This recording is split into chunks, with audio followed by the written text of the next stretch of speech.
ከሷ ጋር እኖራለሁ ብለሽ ነው? ወዳት ከሆነ የምታገባት እሷ ትርፍ ነች። ስትፈታት ያገባታል። እኔ ከጣልኳት በኋላ እሷ አንስቶ ቢያገባት ምንም አይመስለኝም። አይምሰልህ። ሰው የጣሉበትን ሲያነሱበት አይወድም። እሱ እሷን ለመተው ከበቂ በላይ ምክንያት ነበረው፣ ግን አልተዋት። እሺ መቼ እንገናኝ? ደስ ባለቀ። እሺ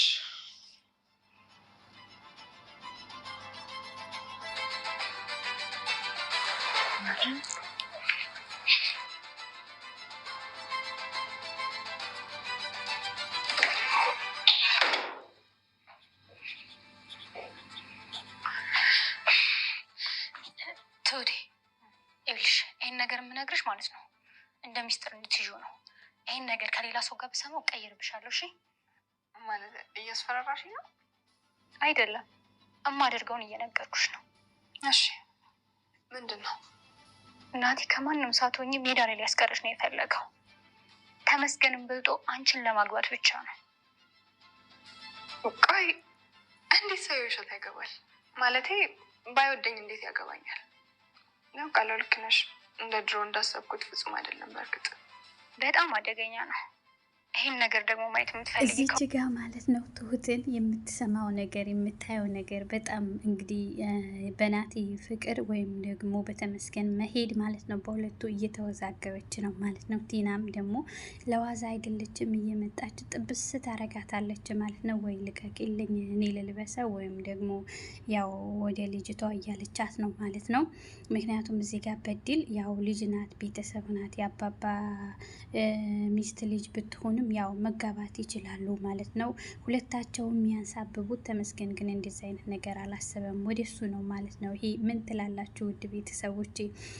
ትሁትም ደግሞ እዚህ ጋር ያው ናቲን ባየው ነገር ባልደርስባችሁ እንዲህ ባልላችሁ እያለ ነው ማለት ነው። እሷም ሮጣ ከደረጃ እንዴት ተንደርድራ ወርዳ ልታገኘው እንደፈለገች አይታችኋል ማለት ነው። እሱም ተንጠባረረና ሂደ መጣ። ለማንኛውም አወራችው፣ አሳመነችው ማለት ነው። ይህንን እድል ተጠቅሞም ደግሞ ተመስገንም ደግሞ ያው እንዳናደደውና ለሱ እንደማትሆን ይነግረዋል ማለት ነው። በዚህ መሀል መቼም ሰው እውነትም የጣለው ሲነሳበት ድሮም እንደዚህ ነው ይባላል ማለት ነው። እንደምታዩት ውድ ቤተሰቦች እንግዲህ እናታቸውን ደግሞ የአባባ ሚስት አባባ እስካሁን አልተመለሱ። ምን እንደገጠማቸው እየደወሉ ነበረ። ምን ገጠማቸው ትላላችሁ ማለት ነው። እንግዲህ አባባ ተንከራተው ሚስታቸው በማግኘታቸው ደስ ብሏቸው በስራ ተደውሎላቸው ሄደው ነበረ። ያ እንከፍ የሆነ መኪና አባባን እንግዲህ ወይ ሳያጋጩ አይቀሩም ማለት ነው። ቤተሰብ ሁሉም ተደናግጠው ነበር ማለት ነው። እንግዲህ አባባል እንግዲህ ድራማው ስክሪፕት ቢሆንም ብዙ ኢትዮጵያውያን ብዙ ያው ተሽከርካሪ ችግር አለ ማለት ነው። እግዚአብሔር እንግዲህ መንገዱን ያቅናል። ሁሉም ሰው ነው ምለው፣ ሌላ ምንም ምለው ነገር የለም። አባባ እንግዲህ ወጥተው ይሁን ግን ያው ቤተሰቡ እየተጨነቀ እየደወለ ነበረ ማለት ነው። ናቲ በመሀል ተነስቶ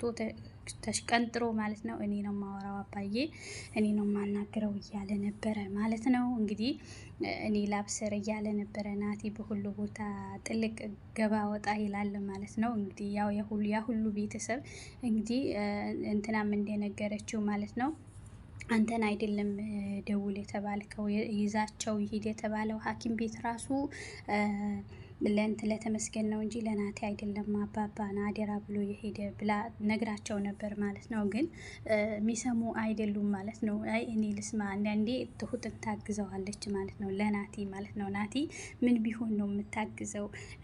ተመስገን ደግሞ የልጇ አባት ነው። ምን ትላላችሁ እዚህ ጋር ማለት የሆነ ነገር ሁሉም አንድ ሲሆኑበት ማለት ነው። እሷ የሆነ ማገዝ ሚስት የሚባል ነገር አለ፣ የምትወዱት ሰው የምትቆረቆሩለት ነገር አለ አይደለም? እንደዛ አይነት ነው የምታሳየው ማለት ነው። እንግዲህ እዚህ ጋር ሁለቱ እያወሩ ነበረ። ስንት ሰው ነው እዚህ ቤት የሚኖረው እንዴት ነው ብለው ጠየቁ ማለት ነው። የአባባ ሚስት ሲጠይቁ ሁላችንም የተወለድን አይደለንም፣ ግን የምንኖረው እዚህ ቤት እኔ ሁላችንም የተወለድን አይደለንም፣ ግን ሁሉም ነው እዚህ ቤት ውስጥ የሚኖረው። ሄዳ ደግሞ ቴና እያቃጠረች ነበረ። መውጫችን እንግዲህ ቁጥር ተጀመረዋል እያለቻት ነበረ። እንግዲህ አግብታ ለመውጣት ነው። እኔ ከዚህ በኋላ 1 ወር ነው የቀረኝ ብላታለች ማለት ነው። ትሁት የሚባለው የሚናገረውን ተናግራለች ማለት ነው ትሁት። ከዛም ሲቀጥል ደግሞ ያው ትሁት ማስተናገድ ትችልበታለች። ይቺ ግን ምንጥርቅ እያለች ወደዚህ ወደዛ እያለች ነበረ ማለት ነው። ቲና እንግዲህ 500,000 ብሩ እንደተቀበለች በአሽሙር ነግራት ነበረ ማለት ነው ለትሁት ማለት ነው። ትሁት ደግሞ ያው ስለማይገባት ብዙም ስለማትጠራጠር እንዲህ ሴተኛ ዳሪ ሆንሽ ወይ አለቻት። የስራው ሚስጢር ንገሪኝ ስትላት ባልማ ባገባ ፍቅረኛ ቢይዝ ስራዬም ሁኔታ አይፈቅድልኝም ስትል ከዛ በኋላ እሷም አንስታ ደግሞ ሴተኛ ዳሪ ሆንሽ ወይ አለቻት ማለት ነው። እንዴት እንደዚህ ትኛለች ስትል ተመልሳ ይቅርታለች። እውነትም ያስብላል። እንዴት ነው እንደዚህ አይነት ነገር ያው ወንጀል ነክ ነገር ስለምትሰራ ነው እንጂ የተናገረችው ነገር እንደዚህ የሚያስብል ነገር ነው ማለት ነው። ቲና በዚህ ተከታታይ ድራማ ውስጥ በትሁት ድራማ ውስጥ ማለት ነው ቲና እና እንግዲህ ናቲ የታወቁ ናቸው ማለት ነው። በእንደዚህ አይነት ጥልፍልፍ ነገር ማለት ነው። እንግዲህ እንደምታዩት ነው። ሁሉም ቤተሰቡ ተሰብስቦ እንግዲህ እያወሩ ነበረ። ተመስገን ጎበዝ ነው በጣም ያው ትዕግስተኛ ነው በቁም ነገር የሚገኘው። ናቲ የፋዘርን ሚስት ወይም ደግሞ የአባባን ሚስት ጎትቶ ማውጣት ነው። እሱ መደበቅ ማገት ነው። እንግዲህ ልጅቷ ደግሞ አውቃለች። አይሆንም ምንም የፈለገ ይሁን እያለች ነው። በድል አብረን እንወጣለን እንጂ አንቺ ብቻ አትወጪም እያለቻት ነበረ። ሶስቱም ሲወጡ ትሁትና ናቲ ቀሩ ማለት ነው። በቃ እኔ እናንተ እንሆናለን አለችው ማለት ነው። ይሄዱ እነሱ አለችው። ሶስቱ ይዘው ሄዱ ሐኪም ቤት እና የአባባ ሚስት ማስታወስ እንደምትችል ነው የተናገሩት ማለት ነው። የአባባ ሚስት ማስታወስ ትችላለች ማለት ነው። የድሮ ሽቶ እንደው የምትለብሳቸው ልብሶች በጣም ነው ደስ ያለን ብሎ ሲያወራ ሐኪሞቹ በዚህ ትመለሳለች ማስታወስ ትችላለች ሲባል እንግዲህ ናቲን ላቃጥር ነው ያለው ያልወሰደው ሐኪም ቤት እንግዲህ በመሀል ሲደውሉ ይሄም ሳይነግሩ አባባ ያው የመኪና አደጋ እንደደረሰባቸው ነገር ነው የሰሙት ማለት ነው። በሚቀጥለው ክፍል እንደምናየው ይሆናል። የመኪና አደጋ እንደደረሰባቸው ነው። አባባ በጣም የሚያሳዝነው ከሚስታቸው ሳይገናኙ ኑሮ ሳይኖሩ በዚህ ትልቅ ቤት ሀብታም ነሽ፣ በዚህ መልካም ቤት ነው የምትኖሩ እያለቻት ነበረ ማለት ነው ለእናቷ። በድል ግን ይከብዳል እኮ እኔና አንቺ ቤት ማንም ሰው የለም ማንም አይገባም እያለቻት ነበረ። ነገር ግን አው ግን በቃ ጉሊቴስ እንግዲህ ድሃ ሲያልፍለት ምንድነው የሚባለው የፊቱ ያስታውሳል ላይ የመጣንበት አለመርሳት አንዳንዴ በጣም ትልቅ ነገር ነው። በጣም ነው የገረመኝ ጉሊቴስ አሉ ማለት ነው። እና ከዚህ ቤት ወጥተሽ ይሄንን ትተሽ እንዴት ጉሊት ያለሽ በቃ ማየ እንዴት ለምደዋለሁ። አንዳንዴ እንትን የሆነ ያላሰባችሁት ህይወት ሲመጣ እንደዚህ መልመድ መቀበል ማመን ይከብዳችኋል ማለት ነው። በስተመጨረሻ እንደዚህ እግዚአብሔር የሚያሳርፍ ህይወት ኖሮ ይስጣችሁ። ውድ ቤተሰቦቼ ላይክ፣ ሰብስክራይብ፣ ኮመንት ለምታረጉ እጅግ በጣም ነው የማመሰግነው ማለት ነው። ውዶቼ በጣም አመሰግናለሁ። አበረታቱኝ እጅግ በጣም ነው የማመሰግነው። እና እንደዚህ እያወሩ ነበረ እንግዲህ በሚያፈቅር ልቤ አትጫወቺበት አትጉጂኝ ያላት ማለት ነው ናቲ ለትሁት። በጣም በዚህ ዞሮ ሌላ ነገር ይናገራል፣ በዚህ ዞሮ እንደዚህ አይነት ነገር ደግሞ ያቀርባል። በጣም ነው የገረመኝ እጅግ በጣም ማለት ነው። እንግዲህ ያው የምታፈቅሩ ሰዎች እግዚአብሔር ጥሩ አፍቃሪ ይስጣችሁ፣ ልቦናችሁ እግዚአብሔር አምላክ ያድስላችሁ ነው። ሰው አምናው ያው በስተመጨረሻ መጫወቻ እንዲያረጋት እየተናገረ ነው። ግን አንዳንዴ መጥፎ ሰው የምንላቸው ሰዎች እውነት ሲነግሩን አናምንም።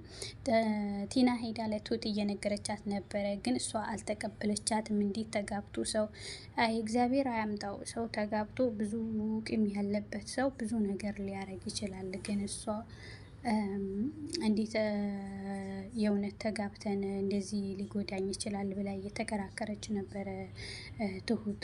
ምክንያቱም ቲና ጠማማ ስለሆነች ኃይለኛም ወንጀለኛም ስለሆነች ለትሁት የምትነግራት ነገር ትሁት አሁን ብላ መቀበል አትችልም። እሺ ተመስገን ልቀቂልኝ እኔ ልልበሰው ሲያምርሽ ይቀራል አለቻት። እና አዲሱ ልጅ ባይሆንስ አዲሷ ልጅ ላይ እያንሻበበ ነው ብላታለች ማለት ነው፣ በእድል ላይ ማለት ነው። እና ተመስገን ግን ምንም ነገር አላሰበም። ያው ከጎናቸው ሆኖ እናትየውም እሷን ማገዘ እንጂ እንደዚህ አይነት ነገር አላሰበም። ግን ያው ሰው ልጅ ስትጠጉት ወይም ደግሞ ስም ለማጥፋት የሆነን ሰው ስታግዙ በሌላ ነገር ትጠረጠራላችሁ። ነገር ግን መልካምነታችሁ ሁሌም እንደቀጠለ ይሁን። ሰው አለ አላለም ራሳችሁ መስላችሁ ነው የምትኖሩት። በዚህ አጋጣሚ ማለት ነው ላም ባልዋለበት ኩበት መልቀም አይነት ነገር ነው። እሱ ያሰበው ነገር የለም እነሱን እያገዘ ነው እንጂ ይላችኋለሁ። ውድ ቤተሰቦቼ ያው ተባብሮ አውቆ ናቲ ስራው እንዳይገለጽበት እሱ እንዳገታት እንደነበረ የፋዘርንም ባለቤት እንደደበቀ እንዳይታወቅበት ነው እንደዚህ ብሎ ይህንን እንትን ያመጣው አጀንዳ ያመጣው ተመስገን ላይ ማለት ነው። ሲቀጥል ደግሞ ይሄንን ይመስላል ውድ ቤተሰቦቼ። ያው ምንም ከምንም የሚጠበቅ ነገር አይደለም ማለት ነው። አባባን እንግዲህ በሚቀጥለው ቪዲዮ እናያለን። ተደናግጠው ሮጠው ይወጣሉ። አባባ ሆስፒታል ይገባሉ። እንግዲህ የቪዲዮ እንትንም ቢሆን ስክሪፕትም ቢሆን ወይም ደግሞ የቪዲዮ ርዕስም የተሰጣቸው ድራማ ቢሆን እንግዲህ ያው አስተማሪ ነገር ነው። አንዳንድ ሰዎች እንደዚህ በወጡበት ሳይሳካላቸው የሆነ ነገር ተሳካልኝ ስትሉ የሚበላሽባችሁ ጊዜ አለ። አሁን አባባ ሚስቱን አግኝቶ ሚስታቸውን አግኝተው እንደዚህ ደግሞ እንከን ሲበዛባቸው ኔቨር ያሳዝናል። በጣም ባይሆን ጥሩ ነበረ፣ ግን በህይወት ገጠመኝ ውስጥ እንደዚህ አይነት ነገሮች አሉ እላችኋለሁ። ውድ ቤተሰቦቼ በያላችሁበት ሰላም